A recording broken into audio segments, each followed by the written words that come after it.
صحیح وقت پر پہنچنے میں کامیاب ہو جاتے ہیں اور وہ زنگیوں کو پیچھے ہٹنے پر مجبور کر دیتے ہیں۔ یہاں پر زنگیوں کا منصوبہ ناکام ہو جاتا ہے۔ دیکھتے ہی دیکھتے امیر صلاح الدین بھی شہزادہ مودود سے ملاقات کرتے ہیں اور انہیں ساری کہانی سناتے ہیں، اور پھر جیسے ہی ان کی ملاقات یاروکی سردار سے ہوتی ہے تو وہ صلاح الدین پر اس کا سارا الزام ڈال رہا ہوتا ہے، تمہارے قلعے کے اندر موجود ہونے کی وجہ سے ہمیں اپنا حملہ روکنا پڑا۔ صلاح الدین انہیں بتاتے ہیں کہ میں یہاں پر غریبوں کا مال واپس حاصل کرنے کے لیے آیا تھا، اور جن صلیبیوں کو تم کافر بول رہے ہو اصل میں یہ میرے ساتھی ہیں، میرے دوست ہیں۔ صلاح الدین کی باتیں سننے کے بعد بالیان کو بھی یقین آ جاتا ہے کہ صلاح الدین نے اسے دھوکہ نہیں دیا، وہ سچ بول رہا تھا کہ وہ بھی زنگیوں کے حملے کے بارے میں نہیں جانتا تھا۔ یاروکی سردار تمام باتیں سننے کے بعد کہتا ہے، اب اس کا جواب تم خود سلطان کو دو گے کہ تمہاری بے وقوفی کی وجہ سے ہماری فتح ہار میں بدل گئی۔ دوسری طرف لارڈ گائے کو باکراس قلعے کا گورنر بتا رہا ہوتا ہے کہ جیسے ہی پادری آندرے اپنے کچھ مہمانوں کے ساتھ ہمارے قلعے میں آئے تو عین اسی وقت زنگیوں نے ہم پر حملہ کر دیا، اور اب ان کے مہمان کہیں نظر نہیں آ رہے، اور اسی دوران ایک سپاہی آ کر انہیں بتاتا ہے کہ ہمارا مال لوٹ لیا گیا ہے، تجوریاں خالی کر دی گئی ہیں۔ سپاہی کی یہ بات سنتے ہی لارڈ گائے سمجھ جاتے ہیں کہ اصل میں یہاں پر ہوا کیا ہے۔ پادری آندرے نے مل کر اپنے کچھ ساتھیوں کے ساتھ اپنے دینی بھائیوں کا سونا لوٹ لیا، اور اب ان کے مہمان یہاں سے بھاگ گئے ہیں۔ مطلب کہ لارڈ گیوم نے اپنی طاقت اور پہچان کا ناجائز فائدہ اٹھاتے ہوئے اپنا سونا ہمارے دشمنوں کے حوالے کر دیا، یہ تو ایک غداری ہے۔ ایک طرف شہزادہ مودود صلاح الدین سے کہتا ہے، سب سے پہلے جاؤ اور سلطان سے ملاقات کرو، میں جانتا ہوں کہ تمہاری نیت صاف تھی اور تم مسلمانوں کو ان کا کھویا ہوا حق دلوانے کے لیے واپس آئے تھے، لیکن اب تم غلط فہمی کا شکار ہو گئے ہو، اور میری دعا ہے کہ تمہاری اس مشکل سے جلد ہی جان چھوٹ جائے۔ جبکہ دوسری طرف پادری اندرے کو سوالات کا نشانہ بنایا جا رہا ہوتا ہے، اور پادری اندرے کا کہنا ہوتا ہے، میں اپنے سے برابر طاقت رکھنے والے انسانوں کو کوئی جواب نہیں دوں گا، اگر مجھے کسی کو جواب دینا ہے تو شہنشاہ مارلک کو دوں گا۔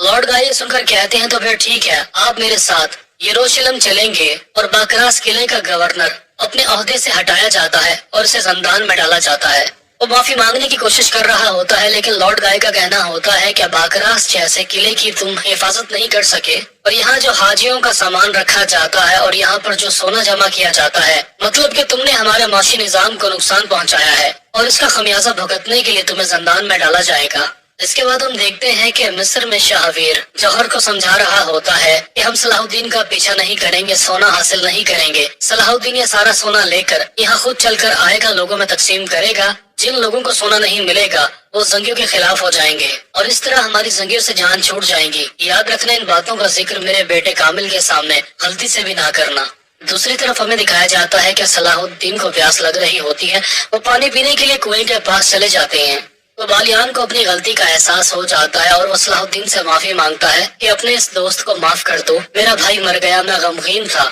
میرے ذہن میں پہلے ہی الٹی سیدھی باتیں چل رہی تھی، تو میں نے تم پر شک کیا، مجھے معاف کر دو، اور ویسے بھی اب میں پیرس جا رہا ہوں، تو مجھے یونس کے طور پر یاد رکھنا، بالیان کے طور پر نہیں۔ صلاح الدین اسے معاف کر دیتے ہیں اور کہتے ہیں تمہارا سفر آسان ہو، اور پھر جیسے ہی صلاح الدین اپنے ساتھیوں کے ساتھ مصر کی طرف واپس جا رہے ہوتے ہیں تو شمسا خاتون کا گھوڑا زخمی ہو جاتا ہے، تو وہ صلاح الدین سے مدد مانگ رہی ہوتی ہیں، تو صلاح الدین شمسا خاتون سے کہتے ہیں مجھے معاف کیجیے گا، میرے ذہن میں تو یہ تھا کہ آپ ایک ترک خاتون ہیں، اور ترک خاتون کی گھوڑے کے بارے میں معلومات بہت زیادہ ہوتی ہیں، یہاں تک کہ وہ بعض اوقات مردوں سے بھی بہتر گھڑ سوار ہوتی ہیں۔ شمسا خاتون یہ باتیں سن کر مسکرا دیتی ہیں اور کہتی ہیں امید ہے کہ جلد ہی میں بھی ترک خواتین کی طرح گھڑ سواری سیکھ جاؤں گی۔ دوستو، اس کے بعد ہمیں دکھایا جاتا ہے کہ کاراتیگن مصور پر بہت زیادہ غصہ کر رہا ہوتا ہے کہ تم نے صلاح الدین کی تصویر اچھی بنا لی اور تم نے میری ساری بیکار تصویریں بنائی ہیں۔ کاراتیگن اس کا اتنا دماغ خراب کرتا ہے کہ وہ بہت زیادہ غصے میں آ جاتا ہے، بہت زیادہ پریشان ہو کر کہتا ہے آئندہ کے بعد میں کسی کی تصویر ہی نہیں بناؤں گا، میں نے بڑے بڑے لوگوں کے لیے تصویریں بنائی ہیں، سب کو پسند آئی ہیں، لیکن آپ تصویر بنواتے ہوئے اپنی منمانی کرتے ہیں کہ میرے بال ایسے ہونے چاہیے، میری آنکھیں ایسی ویسی ہونی چاہیے، تو پھر میں صحیح تصویر کیسے بنا سکتا ہوں؟ کاراتیگن کا کہنا ہوتا ہے کہ اس تصویر میں میرا غصہ، میری طاقت نظر نہیں آ رہی، لیکن اب تم خود غصہ کر رہے ہو تو اس کا مطلب یہ ہے کہ تم میری تکلیف کو سمجھ سکتے ہو، اور مجھے یقین ہے کہ تم اچھی تصویر ہی بناؤ گے۔ ابھی کاراتیگن اس مصور کا دماغ خراب کر رہا ہوتا ہے، یہ بہت ہی فنی سچویشن ہوتی ہے۔ اچانک وہاں پر عرفالی پہنچ جاتا ہے اور وہ کاراتیگن سے کہتا ہے خدا کے واسطے اس مصور کی جان چھوڑ دو۔ کاراتیگن کا کہنا ہوتا ہے کہ صلاح الدین کہاں ہے؟ عرفالی جواباً کہتا ہے کہ وہ خلیل اور لطیف کے ساتھ کسی کام سے مصر سے باہر گیا ہے۔ ایک طرف صلاح الدین شمسا خاتون سے بات کر رہے ہوتے ہیں اور باتوں باتوں میں شمسا خاتون صلاح الدین کو اپنے شہر میں آنے کی دعوت دیتی ہیں۔ صلاح الدین کا کہنا ہوتا ہے کہ میں کچھ معاملات کو نپٹا لوں، پھر آپ کے شہر میں اگر قسمت لے گئی تو ضرور آؤں گا۔ جبکہ دوسری طرف یاروکی اور شہزادہ مودود سلطان کے پاس پہنچ جاتے ہیں اور وہ سلطان کو بتاتے ہیں کہ ہماری فتح میں رکاوٹ صلاح الدین بن گیا۔ سلطان یہ سن کر کہتے ہیں کیا تمہارا دماغ خراب ہے، کیا یہ مذاق کا وقت ہے؟ اور پھر سلطان کے پوچھنے پر سردار یاروکی انہیں سارا قصہ سنا رہا ہوتا ہے کہ کس طرح ہم باکراس پر حملہ کرنے کے لیے گئے اور باکراس کے قلعے کے اندر صلاح الدین پہلے ہی سے موجود تھا۔ جبکہ دوسری طرف لارڈ گائے کے ساتھ پادری اندرے یعنی کہ لارڈ گیوم قدس پہنچنے میں کامیاب ہو جاتے ہیں۔ لارڈ گیوم کو دیکھ کر ان کی بیوی بہت زیادہ پریشان ہو جاتی ہے کہ میرے شوہر مجھ سے بات نہیں کر رہے اور وہ میرے بابا جان سے کوئی ضروری بات کرنے کے لیے جا رہے ہیں، مجھے لگتا ہے کوئی پریشانی کی بات ہے۔ اور پھر جیسے شہنشاہ مارلک لارڈ گیوم سے ساری کہانی سنتے ہیں تو وہ بہت زیادہ غصہ کر رہے ہوتے ہیں کہ چاہے تمہاری نیت صاف تھی اور تم لارڈ ہاک کی نصیحت کے مطابق مسلمانوں کا سونا انہیں واپس دینا چاہتے تھے، لیکن ہے تو یہ غداری، لہذا تمہیں زندان میں رکھا جائے گا۔ تم نے میرے داماد ہونے کا بھی کچھ خیال نہ کیا، ہمارے دشمن یہ سنیں گے تو ہمارا مذاق اڑائیں گے، اور تم نے قدس کا مال دشمنوں کے حوالے کر دیا۔ دوسری طرف صلاح الدین پر سارا الزام لگایا جا رہا ہوتا ہے اور یاروکی کا کہنا ہوتا ہے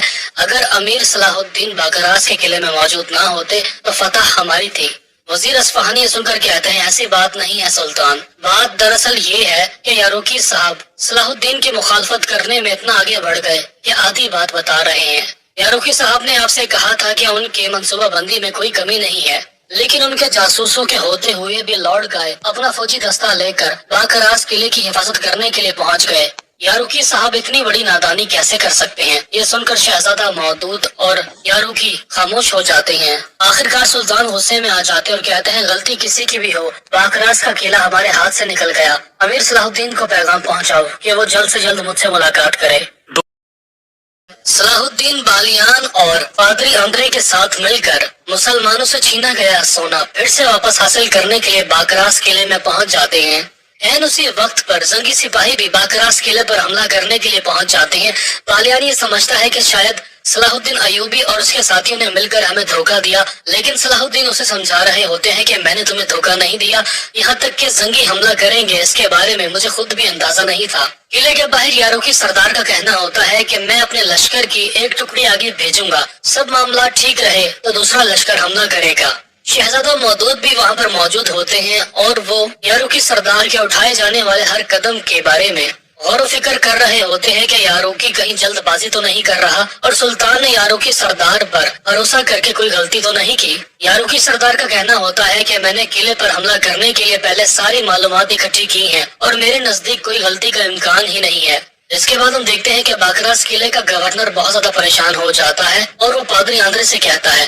آپ کی جان بچانا میری ذمہ داری ہے، تو آپ شمسہ خاتون کو ڈھونڈیں اور انہیں کسی محفوظ جگہ پر چھپا دیں۔ اور پھر پادری اندرے ایسا ہی کرتا ہے، وہ شمسہ خاتون سے ملاقات کرتا ہے کیونکہ چاروں طرف یہ آوازیں آ رہی ہوتی ہیں کہ زنگی اپنا لشکر لے کر باکراس قلعے کو فتح کرنے کے لیے پہنچ گئے۔ پادری اندرے کو بھی غلط فہمی ہو جاتی ہے کہ ہم نے صلاح الدین پر بھروسہ کیا اور اس نے ہمیں دھوکہ دیا، اور وہ شمسہ خاتون کو بھی یہی سمجھا رہا ہوتا ہے، لیکن شمسہ خاتون کا کہنا ہوتا ہے میں آپ پر بھی بھروسہ نہیں کر سکتی، آپ تو ایک پادری بننے کا ناٹک کر رہے تھے، لیکن اصل میں آپ ایک قلعے کے گورنر نکلے۔ لارڈ گیوم صلاح الدین اور اس کے ساتھی بھی شمسہ خاتون کو لے کر بہت زیادہ پریشان ہوتے ہیں، یہاں تک کہ صلاح الدین اپنے ساتھیوں سے کہتے ہیں ہم اس پر بھروسہ رکھو، ہم اس مصیبت سے نکل جائیں گے، فی الحال ہمیں شمسہ خاتون کو ڈھونڈنا ہے۔ دوسری طرف شمسہ خاتون بھی صلاح الدین کو ڈھونڈ رہی ہوتی ہیں۔ اچانک صلاح الدین ان کا ہاتھ پکڑ کر خفیہ راستے سے باہر کی طرف بھاگنا شروع ہو جاتے ہیں، لیکن جیسے ہی وہ صحن میں پہنچتے ہیں تو ان کا مقابلہ صلیبی سپاہیوں سے ہونا شروع ہو جاتا ہے اور وہ اپنے راستے میں آنے والے تمام صلیبی سپاہیوں کو جہنم حاصل کرتے ہوئے آگے بڑھ رہے ہوتے ہیں۔ اچانک یاروکی سردار کے کچھ ساتھی قلعے کا ایک دروازہ توڑ کر اندر گھسنے میں کامیاب ہو جاتے ہیں اور وہ صلاح الدین کو لڑتا ہوا دیکھ کر ایک دم سے دنگ رہ جاتے ہیں کہ ہم تو باکراس قلعے پر حملہ کرنے کے لیے آئے تھے، اچانک صلاح الدین حملے کے دوران اس قلعے کے اندر کیا کر رہا ہے؟ آخرکار یاروکی کا ساتھی اسے بتاتا ہے کہ ہم قلعے کو فتح کر لیتے، آگے بڑھ جاتے، لیکن اچانک سے ہمیں ایک مشکل پیش آ رہی ہے کیونکہ قلعے کے اندر امیر صلاح الدین اپنے ساتھیوں کے ساتھ موجود تھے۔ اگر صلیبیوں کو غلطی سے بھی معلوم ہو گیا کہ صلاح الدین قلعے کے اندر موجود ہے تو وہ صلاح الدین اور ان کے ساتھیوں کو بندی بنا لیں گے اور یوں ہماری فتح ہار میں تبدیل ہو جائے گی۔ ایک طرف صلاح الدین اپنے ساتھیوں کو لے کر قلعے سے باہر نکلنے میں کامیاب ہو جاتے ہیں، جبکہ دوسری طرف لارڈ گائے اپنے خاص سپاہیوں کے ساتھ، جنہیں ہم نائٹس بھی بولتے ہیں، صحیح وقت پر پہنچنے میں کامیاب ہو جاتے ہیں اور وہ زنگیوں کو پیچھے ہٹنے پر مجبور کر دیتے ہیں۔ یہاں پر زنگیوں کا منصوبہ ناکام ہو جاتا ہے۔ دیکھتے ہی دیکھتا میر صلاح الدین بھی شہزادہ مودود سے ملاقات کرتے ہیں اور انہیں ساری کہانی سناتے ہیں، اور پھر جیسے ہی ان کی ملاقات یاروکی سردار سے ہوتی ہے تو وہ صلاح الدین پر اس کا سارا الزام ڈال رہا ہوتا ہے، تمہارے قلعے کے اندر موجود ہونے کی وجہ سے ہمیں اپنا حملہ روکنا پڑا۔ صلاح الدین انہیں بتاتے ہیں کہ میں یہاں پر غریبوں کا مال واپس حاصل کرنے کے لیے آیا تھا، اور جن صلیبیوں کو تم کافر بول رہے ہو اصل میں یہ میرے ساتھی ہیں، میرے دوست ہیں۔ صلاح الدین کی باتیں سننے کے بعد بالیان کو بھی یقین آ جاتا ہے کہ صلاح الدین نے اسے دھوکہ نہیں دیا، وہ سچ بول رہا تھا کہ وہ بھی زنگیوں کے حملے کے بارے میں نہیں جانتا تھا۔ یاروکی سردار تمام باتیں سننے کے بعد کہتا ہے، اب اس کا جواب تم خود سلطان کو دو گے کہ تمہاری بے وقوفی کی وجہ سے ہماری فتح ہار میں بدل گئی۔ دوسری طرف لارڈ گائے کو باکراس قلعے کا گورنر بتا رہا ہوتا ہے کہ جیسے ہی پادری آندرے اپنے کچھ مہمانوں کے ساتھ ہمارے قلعے میں آئے تو عین اسی وقت زنگیوں نے ہم پر حملہ کر دیا، اور اب ان کے مہمان کہیں نظر نہیں آ رہے، اور اسی دوران ایک سپاہی آ کر انہیں بتاتا ہے کہ ہمارا مال لوٹ لیا گیا ہے، تجوریاں خالی کر دی گئی ہیں۔ سپاہی کی یہ بات سنتے ہی لارڈ گائے سمجھ جاتے ہیں کہ اصل میں یہاں پر ہوا کیا ہے۔ پادری آندرے نے مل کر اپنے کچھ ساتھیوں کے ساتھ اپنے دینی بھائیوں کا سونا لوٹ لیا، اور اب ان کے مہمان یہاں سے بھاگ گئے ہیں۔ مطلب کہ لارڈ گیوم نے اپنی طاقت اور پہچان کا ناجائز فائدہ اٹھاتے ہوئے اپنا سونا ہمارے دشمنوں کے حوالے کر دیا، یہ تو ایک غداری ہے۔ ایک طرف شہزادہ مودود صلاح الدین سے کہتا ہے، سب سے پہلے جاؤ اور سلطان سے ملاقات کرو، میں جانتا ہوں کہ تمہاری نیت صاف تھی اور تم مسلمانوں کو ان کا کھویا ہوا حق دلوانے کے لیے واپس آئے تھے، لیکن اب تم غلط فہمی کا شکار ہو گئے ہو، اور میری دعا ہے کہ تمہاری اس مشکل سے جلد ہی جان چھوٹ جائے۔ جبکہ دوسری طرف پادری اندرے کو سوالات کا نشانہ بنایا جا رہا ہوتا ہے، اور پادری اندرے کا کہنا ہوتا ہے، میں اپنے سے برابر طاقت رکھنے والے انسانوں کو کوئی جواب نہیں دوں گا، اگر مجھے کسی کو جواب دینا ہے تو شہنشاہ مارلک کو دوں گا۔ لارڈ گائے سن کر کہتے ہیں، تو پھر ٹھیک ہے، آپ میرے ساتھ یروشلم چلیں گے، اور باکراس قلعے کا گورنر اپنے عہدے سے ہٹایا جاتا ہے اور اسے زندان میں ڈالا جاتا ہے۔ وہ معافی مانگنے کی کوشش کر رہا ہوتا ہے، لیکن لارڈ گائے کا کہنا ہوتا ہے کہ باکراس جیسے قلعے کی تم حفاظت نہیں کر سکے، اور یہاں جو حاجیوں کا سامان رکھا جاتا ہے اور یہاں پر جو سونا جمع کیا جاتا ہے، مطلب کہ تم نے ہمارے معاشی نظام کو نقصان پہنچایا ہے، اور اس کا خمیازہ بھگتنے کے لیے تمہیں زندان میں ڈالا جائے گا۔ اس کے بعد ہم دیکھتے ہیں کہ مصر میں شاہویر جوہر کو سمجھا رہا ہوتا ہے کہ ہم صلاح الدین کا پیچھا نہیں کریں گے، سونا حاصل نہیں کریں گے۔ صلاح الدین یہ سارا سونا لے کر یہاں خود چل کر آئے گا، لوگوں میں تقسیم کرے گا، جن لوگوں کو سونا نہیں ملے گا وہ زنگیوں کے خلاف ہو جائیں گے، اور اس طرح ہماری زنگیوں سے جان چھوٹ جائیں گی۔ یاد رکھنا، ان باتوں کا ذکر میرے بیٹے کامل کے سامنے غلطی سے بھی نہ کرنا۔ دوسری طرف ہمیں دکھایا جاتا ہے کہ صلاح الدین کو پیاس لگ رہی ہوتی ہے، وہ پانی پینے کے لیے کنویں کے پاس چلے جاتے ہیں، تو بالیان کو اپنی غلطی کا احساس ہو جاتا ہے، اور وہ صلاح الدین سے معافی مانگتا ہے کہ اپنے اس دوست کو معاف کر دو، میرا بھائی مر گیا، میں غمگین تھا، میرے ذہن میں پہلے ہی الٹی سیدھی باتیں چل رہی تھی، تو میں نے تم پر شک کیا، مجھے معاف کر دو، اور ویسے بھی اب میں پیرس جا رہا ہوں تو مجھے یونس کے طور پر یاد رکھنا، بالیان کے طور پر نہیں۔ صلاح الدین اسے معاف کر دیتے ہیں اور کہتے ہیں تمہارا سفر آسان ہو، اور پھر جیسے ہی صلاح الدین اپنے ساتھیوں کے ساتھ مصر کی طرف واپس جا رہے ہوتے ہیں تو شمسہ خاتون کا گھوڑا زخمی ہو جاتا ہے، تو وہ صلاح الدین سے مدد مانگ رہی ہوتی ہیں، تو صلاح الدین شمسہ خاتون سے کہتے ہیں مجھے معاف کیجیے گا،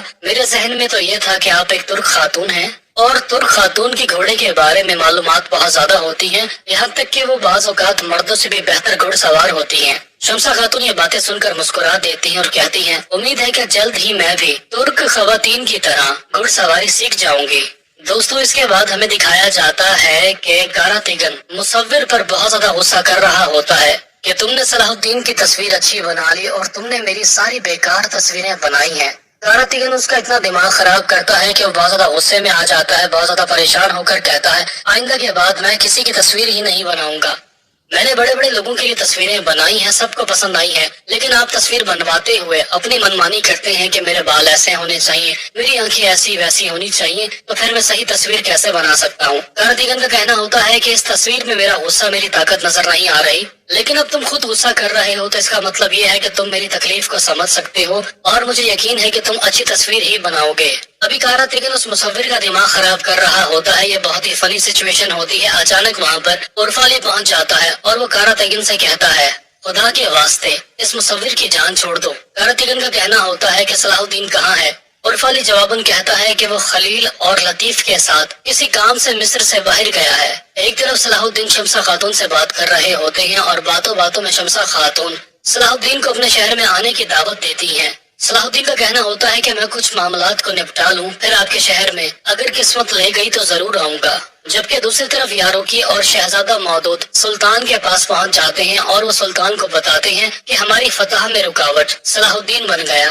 سلطان یہ سن کر کہتے ہیں کیا تمہارا دماغ خراب ہے، کیا یہ مذاق کا وقت ہے؟ اور پھر سلطان کے پوچھنے پر سردار یاروکی انہیں سارا قصہ سنا رہا ہوتا ہے کہ کس طرح ہم باکراس پر حملہ کرنے کے لیے گئے اور باکراس کے قلعے کے اندر صلاح الدین پہلے ہی سے موجود تھا۔ جبکہ دوسری طرف لارڈ گائے کے ساتھ پادری اندرے یعنی کہ لارڈ گیوم قدس پہنچنے میں کامیاب ہو جاتے ہیں۔ لارڈ گیوم کو دیکھ کر ان کی بیوی بہت زیادہ پریشان ہو جاتی ہے کہ میرے شوہر مجھ سے بات نہیں کر رہے اور وہ میرے بابا جان سے کوئی ضروری بات کرنے کے لیے جا رہے ہیں، مجھے لگتا ہے کوئی پریشانی کی بات ہے۔ اور پھر جیسے شہنشاہ مارلک لارڈ گیوم سے ساری کہانی سنتے ہیں تو وہ بہت زیادہ غصہ کر رہے ہوتے ہیں کہ چاہے تمہاری نیت صاف تھی اور تم لارڈ ہاک کی نصیحت کے مطابق مسلمانوں کا سونا انہیں واپس دینا چاہتے تھے، لیکن ہے تو یہ غداری، لہذا تمہیں زندان میں رکھا جائے گا۔ تم نے میرے داماد ہونے کا بھی کچھ خیال نہ کیا، ہمارے دشمن یہ سنیں گے تو ہمارا مذاق اڑائیں گے، اور تم نے قدس کا مال دشمنوں کے حوالے کر دیا۔ دوسری طرف صلاح الدین پر سارا الزام لگایا جا رہا ہوتا ہے اور یاروکی کا کہنا ہوتا ہے اگر امیر صلاح الدین باکراس کے قلعے میں موجود نہ ہوتے تو فتح ہماری تھی۔ وزیر اصفہانی سن کر کہتے ہیں ایسی بات نہیں ہے سلطان، بات دراصل یہ ہے کہ یاروکی صاحب صلاح الدین کی مخالفت کرنے میں اتنا آگے بڑھ گئے کہ آدھی بات بتا رہے ہیں۔ یاروکی صاحب نے آپ سے کہا تھا کہ ان کی منصوبہ بندی میں کوئی کمی نہیں ہے، لیکن ان کے جاسوسوں کے ہوتے ہوئے بھی لارڈ گائے اپنا فوجی دستہ لے کر باکراس قلعے کی حفاظت کرنے کے لیے پہنچ گئے۔ یاروکی صاحب اتنی بڑی نادانی کیسے کر سکتے ہیں؟ یہ سن کر شہزادہ مودود اور یاروکی خاموش ہو جاتے ہیں۔ آخرکار سلطان غصے میں آ جاتے اور کہتے ہیں غلطی کسی کی بھی ہو، باکراس کا قلعہ ہمارے ہاتھ سے نکل گیا، امیر صلاح الدین کو پیغام پہنچاؤ کہ وہ جلد سے جلد مجھ سے ملاقات کرے۔ بالیان اور پادری اندرے کے ساتھ مل کر مسلمانوں سے چھینا گیا سونا پھر سے واپس حاصل کرنے کے لیے باکراس قلعے میں پہنچ جاتے ہیں۔ این اسی وقت پر زنگی سپاہی بھی باکراس قلعے پر حملہ کرنے کے لیے پہنچ جاتے ہیں۔ بالیان یہ سمجھتا ہے کہ شاید صلاح الدین ایوبی اور اس کے ساتھیوں نے مل کر ہمیں دھوکہ دیا، لیکن صلاح الدین اسے سمجھا رہے ہوتے ہیں کہ میں نے تمہیں دھوکہ نہیں دیا، یہاں تک کہ زنگی حملہ کریں گے اس کے بارے میں مجھے خود بھی اندازہ نہیں تھا۔ قلعے کے باہر یاروکی سردار کا کہنا ہوتا ہے کہ میں اپنے لشکر کی ایک ٹکڑی آگے بھیجوں گا، سب معاملات ٹھیک رہے تو دوسرا لشکر حملہ کرے گا۔ شہزادہ مودود بھی وہاں پر موجود ہوتے ہیں اور وہ یاروکی سردار کے اٹھائے جانے والے ہر قدم کے بارے میں غور و فکر کر رہے ہوتے ہیں کہ یاروکی کہیں جلد بازی تو نہیں کر رہا اور سلطان نے یاروکی سردار پر بھروسہ کر کے کوئی غلطی تو نہیں کی۔ یاروکی سردار کا کہنا ہوتا ہے کہ میں نے قلعے پر حملہ کرنے کے لیے پہلے ساری معلومات اکٹھی کی ہیں اور میرے نزدیک کوئی غلطی کا امکان ہی نہیں ہے۔